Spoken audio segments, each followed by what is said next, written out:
Ho ho ho! Bah humbug! Don't be a Grinch!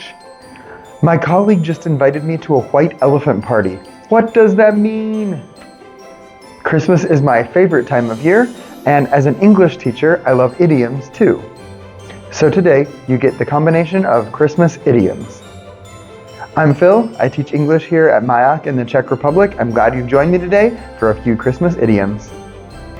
Let's start with Christmas came early this year. Christmas came early this year. It sounds good, right? It probably means something to do with presents, and they are earlier than expected. So whenever something happens unexpectedly, but very good for you, we can say Christmas came early this year. So if you were expecting some bonus or extra pay from work, and it came unexpectedly, and before you would imagine it would come, you could say, Christmas came early this year. It doesn't have to be just about Christmas. It can be about any good thing that happens unexpectedly. Deck the halls. Deck the halls. I can almost not say this without singing the song. It comes from a famous old Christmas carol that we sing each year, and we hear it in lots of movies. Deck the halls. It just means to decorate your home at Christmas time with lots of Christmas decorations. And so we don't use this in everyday conversation necessarily, but when your family is getting ready to hang some decorations, maybe put up the Christmas tree, you look at each other and say, let's deck the halls. Or what did you do last weekend? We decked the halls. We decorated our home. 'Tis the season to be jolly. This also comes from an old Christmas carol that we sing each year. 'Tis the season to be jolly. And 'tis is an old-fashioned abbreviation for it is. So we're saying it is the season to be jolly. And I agree with it. It is a really good time to be happy at Christmas time. I'll just take a moment to share that I understand for everybody, Christmas is not completely full of happiness. Your home might not be full of happiness right now. There might be a lot of sadness. You may have lost a person. You may have experienced a really difficult loss during this last year, and it makes Christmas kind of an unhappy time. I understand. I'm here to say today that there is hope for you. You are loved. You are loved by God. You are loved by lots of people. But that doesn't take the pain away from some of these special holidays that are usually quite happy, quite joyful and jolly, and sometimes they're just not. So I understand, and I hope this year you can feel peace. If not joy and the jolly spirit, at least peace in your heart. Next, lit up like a Christmas tree. Lit up like a Christmas tree. So it means to be bright and shiny like a Christmas tree. There are lights, lots of things shining and shimmering like a Christmas tree. You can also substitute the word dress or done instead of lit up. So you can have a couple different possibilities with this. For example, the band members were done up like Christmas trees for their concert. They were done up like Christmas trees for their concert. It means they were dressed not just nicely, but almost like bright and shiny, like a Christmas tree for their concert. Or the Great Hall was lit up like a Christmas tree and it looked beautiful. The Great Hall was lit up like a Christmas tree and it looked beautiful.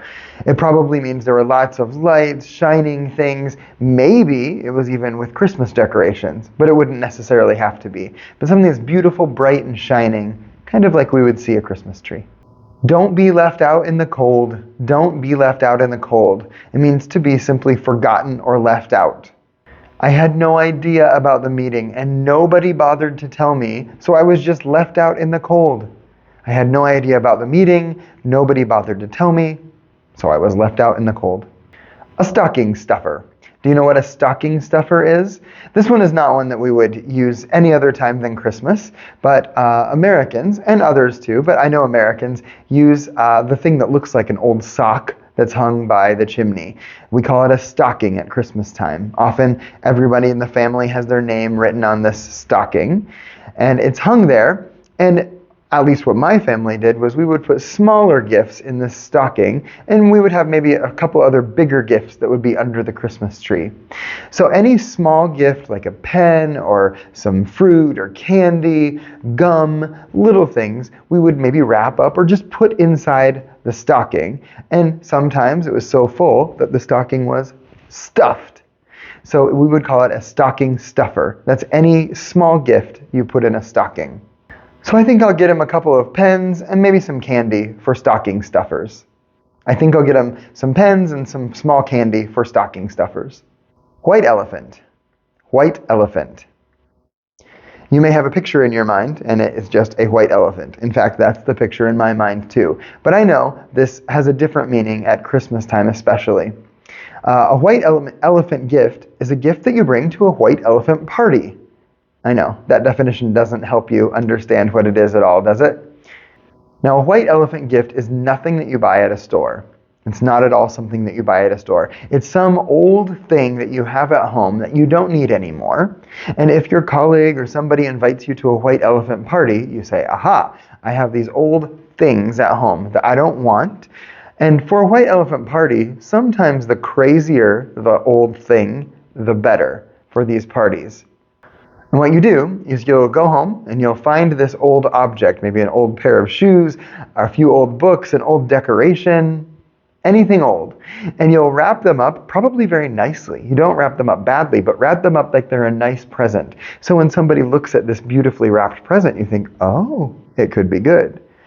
But your colleagues know this is a white elephant party. So maybe the nicer the wrapping paper looks, the worse the gift will be. So a conversation could be, what did you get from your work gift exchange? Oh, it was a white elephant party, and I ended up with my colleague's old t-shirt. It was a white elephant gift. Bah, humbug. Bah, humbug. If you know English literature, you might know where this comes from, but it comes from Charles Dickens' A Christmas Carol. And this is a phrase that was used in the book, but also is used to describe what somebody says that is a grump at Christmas time. They're just grumpy and they don't enjoy Christmas. Bah, humbug. So have you done your Christmas shopping yet this year? Bah, humbug. I don't like all this hustle and bustle of Christmas. I don't want it. Bah, humbug. And similar to the last one, don't be a Grinch. Don't be a Grinch. This comes from the character written by Dr. Seuss, a really famous children's author from America. And he wrote a story about the Grinch. Now it's very popular with lots of different movies made about the Grinch as well, but it's just a character who was very grumpy at Christmas time. So if you are also grumpy at Christmas time, or you know someone who is, you call them a Grinch. You never seem happy at Christmas time. Don't be such a Grinch. Meet me under the mistletoe. Meet me under the mistletoe. Do you know what mistletoe is? It's that green plant that is hung traditionally above people, maybe over a doorway. And when people meet underneath it, traditionally, they should kiss. And if somebody tells you to meet them under the mistletoe, get ready to smooch. Thanks for joining me. I hope these idioms have been helpful and even meaningful for you somehow during this Christmas season or whenever you watch this video. So remember, 'tis the season to be jolly. Don't be a Grinch.